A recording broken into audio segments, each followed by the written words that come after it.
Olá, este é o Literatura Miojo e hoje falaremos sobre o livro 8. Exato. Hoje a gente mergulha no livro 8 de A República de Platão.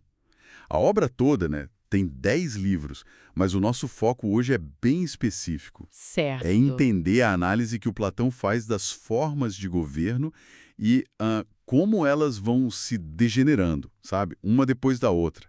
A gente começa do estado ideal que ele descreveu antes e acompanha essa queda. Que interessante e um pouco preocupante também, né? Quer dizer, a gente tem essa ideia de um governo perfeito, a tal aristocracia, com os filósofos, reis, e aí Platão já diz que mesmo isso pode ruir. Como é que começa essa descida? Então, começa com o que ele chama de timocracia.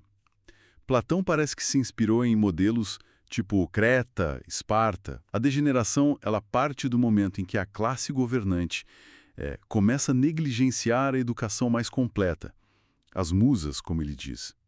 E também quando permitem a mistura daquelas raças metafóricas, sabe?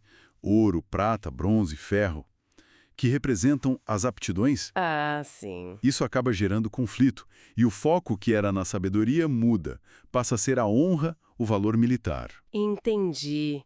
Então se perde aquele equilíbrio original. E como é a pessoa que representa esse regime, o indivíduo timocrático? Olha, Platão descreve muitas vezes como sendo o filho do líder aristocrático, aquele que talvez ouve umas queixas, quem sabe da mãe ou de servos, Uhum. sobre a falta de ambição do pai, a falta de reconhecimento público. Aí ele se torna ambicioso, passa a valorizar mais a ginástica, o físico, a honra militar, do que a música, que seria a formação mais intelectual, moral. Ele busca status, mas e aí que está o problema para a próxima fase? Ele começa a desenvolver um gosto meio secreto por riqueza. É um caráter mais rígido, assim. Essa admiração escondida pelo dinheiro já imagino que não vai dar boa coisa. Como que essa timocracia leva para a próxima forma de governo? É justamente por aí. Esse amor que vai crescendo pela grana, pelo dinheiro, leva à oligarquia. Aí o critério para governar passa a ser, assim, abertamente, a riqueza. Muitas vezes baseado num censo, né? Quem tem mais, manda. Nossa. O Estado fica dividido. Claramente ricos de um lado, pobres do outro. Cria uma tensão enorme. É um regime instável péssimo para a guerra, porque os ricos têm medo de armar os pobres, né? Claro. E ainda gera os tais zangões, indivíduos que só consomem, não produzem nada. Tipo uns parasitas sociais. O retrato do avarento clássico, então. Aquele focado só em acumular. Basicamente isso. É o filho do timocrata que, talvez por ver a ruína do pai que dependia da honra, não de bens, se volta só para juntar dinheiro.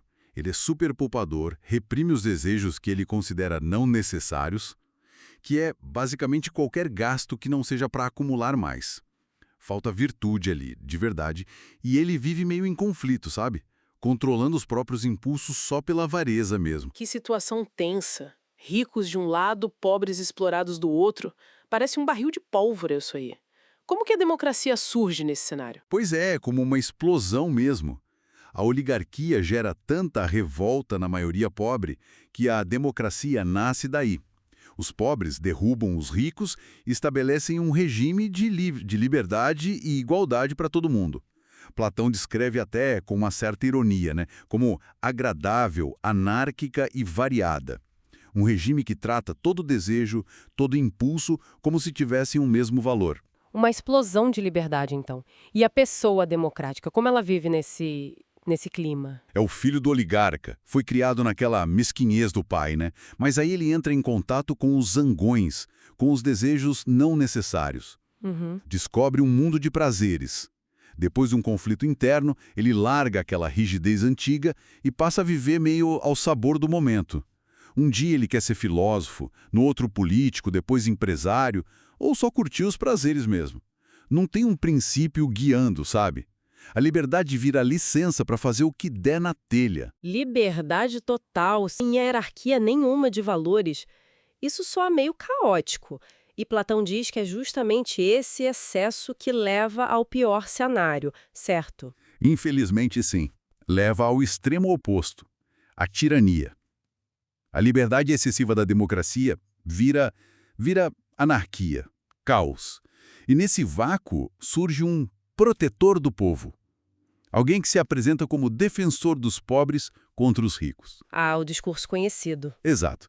Ele inflama as massas, aí pede uma guarda pessoal para segurança dele e aos poucos toma o poder absoluto.